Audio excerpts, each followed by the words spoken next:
So Xbox has finally responded to the success of Helldivers 2 with its popularity and it not being on Xbox. In an interview with the head of Xbox, Phil Spencer, he was asked about Helldivers 2 not being on Xbox and what him and Microsoft think about the situation. And his response was very soy and very passive aggressive. It's quite funny, honestly, the passive aggressiveness in it, but you can tell how soy they are. And so, first, before I get into the interview, I'm going to pull up some numbers that Helldivers 2 have been pulling in. So, if you take a look on the screen here, one of the heads of Arrowhead Studios has said that they have sold nearly 3 million copies. And granted, I think it came out in February, and it's already sold 3 million copies. But there are other reports stating that it has sold anywhere from 4 to 5 million copies. There are other reports saying, no, it's double that. And keep in mind, it's still popular right now and it's going to keep on selling beyond 5 million. So give it another month, maybe it'll be at 10 million. And then if we look at the Steam charts here, this is from February 20th to February 27th. Playing an hour ago, 134,000. The total peak time in a 24-hour period was almost 400,000. And the all-time peak over this 7-day period was almost 500,000. That is wild numbers. And over the last 30 days, the average players almost 300,000, peak players about 500,000.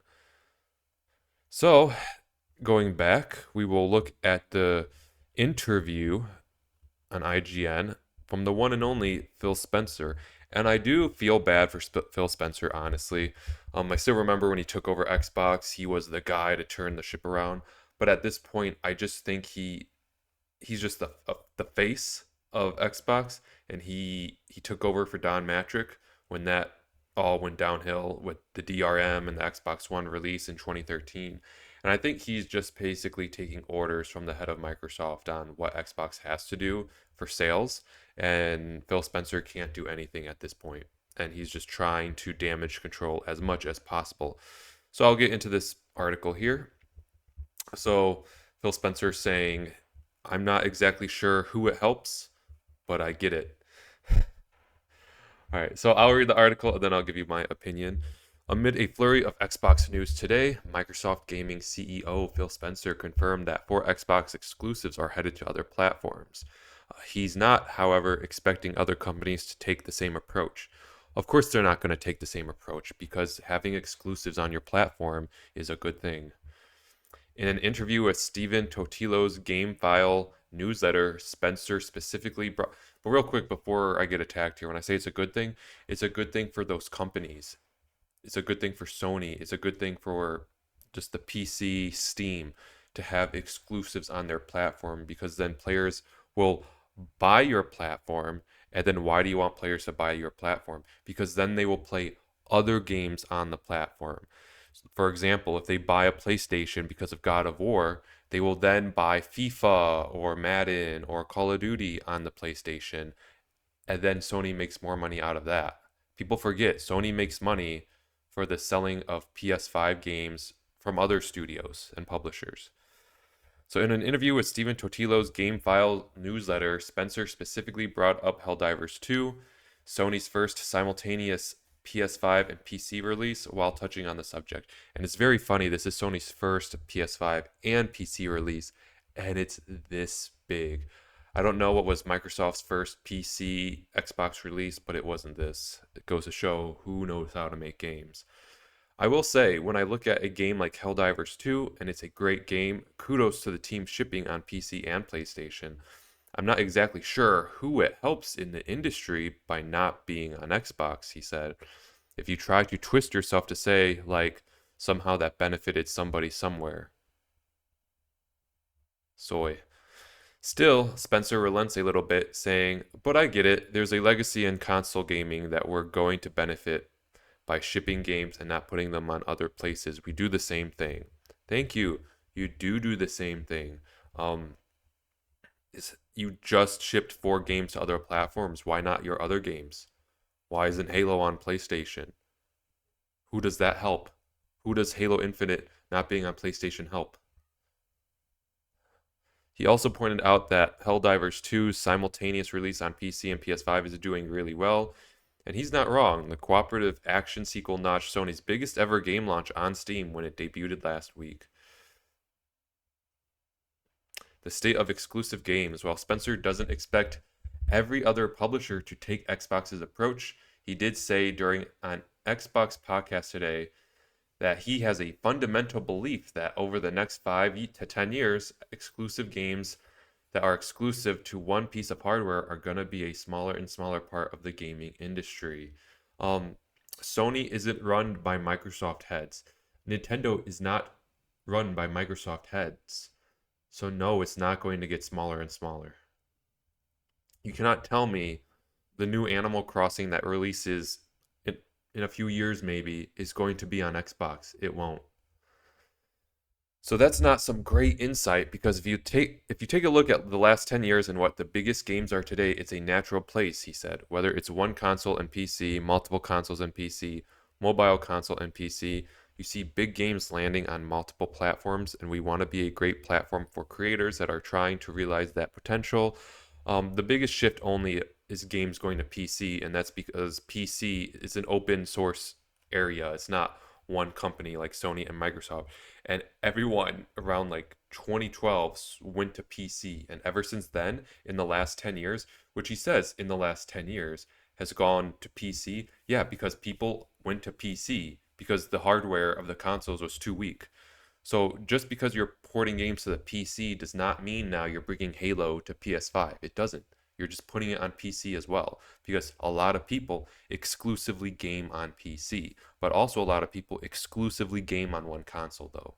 That's why it will always stay on one console. Spencer didn't reveal what 4 Xbox games are headed to other platforms, but he did confirm that the number does not include Starfield and Indiana Jones and the Great Circle, even though in a separate interview with The Verge, he wouldn't say they'll never come to PS5, adding, "I don't think we should as an industry ever rule out a game going to any other platform." And this is what annoys me. And he kind of backtracked and saved his ass by saying, "We do it too." When you say it, who does it help? You either do it or you don't. Don't be in between. So why don't you just put Starfield, and why don't you just put Indiana Jones on PS5 as well at launch or right now, because Starfield's already out. Put it right now on PS5. Who does it help only being on Xbox? See, you're there. Xbox is in this in between thing, and it makes them look like hypocrites and terrible. Altogether, it's all spawned even more discourse about platform exclusivity, Xbox's strategy, and a whole lot more. You can see everything we learned from today's Xbox announcements right here. It hasn't spawned any discourse. It has just spawned discourse about Xbox being like Sega and going away. Xbox was forced to do this, and they're spending every interview over the last 5 years, or ever since like 2016, 2017, damage controlling and saying this is a normal progression in the game industry, and it is to help everyone by putting it on all platforms. Hey, how about I want to start a company and I want to launch a gaming platform called the the Game Box. Will you, Microsoft, will you put your games on the Game Box? It helps all players. I only have 2 people who bought it. It helps all players. Would you do that? No, you would not. This whole PC, oh, it's to help everyone. No, it's not to help everyone. So I will get into my opinions now, which I already said a little bit. Yeah, you need game exclusivity. Putting it on the PlayStation and PC, there are PC players who are exclusive to PC, and there are console players who are exclusive to console. So when you have it on PlayStation 5 and PC, you're having the console players play on your console, and then the players who wouldn't have played it on your console anyway get to play it on the PC because they're PC gamers. Putting it on Xbox would make no sense. Just put it on PlayStation. When you have it on PlayStation, now people will choose to buy a PlayStation, and they will play all of their games on PlayStation, and you'll make more money. You'll make more money off PS Plus.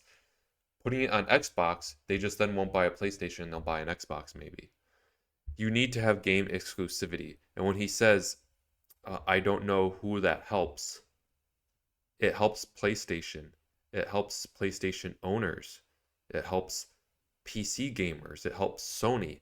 That's who it helps. The only person it doesn't help, the only company it doesn't help is Xbox and Microsoft and Xbox players. So when you have Helldivers 2 on PS5, what will happen is Xbox players will go to PlayStation. PlayStation's looking at the long run. Microsoft isn't. They keep saying they are, but they're not. When you keep doing things like this, and if someone who chose Xbox sees something like this, like Spider-Man 2, Helldivers, and they can't play, they get mad. And what will happen is the next time a new console comes out of the next generation, the PS6 and the Xbox Series X2, they're going to say, I remember buying an Xbox Series X, and I remember missing out on a lot of stuff. I'm getting a PlayStation 6. This is all for the long run and benefits Sony. It's a very passive aggressive, very soy response. And him saying, I get it, is just him covering his ass because, yeah, Microsoft doesn't put all their games out on PS5 either or Nintendo. All right, well, that's all I have for you. Thanks for watching. Feel free to comment your opinion down below. Do you agree with this response? Do you not agree with this? But just saying, oh, I don't know who this helps. It's just so passive aggressive. It's obvious who it helps. It just doesn't help you.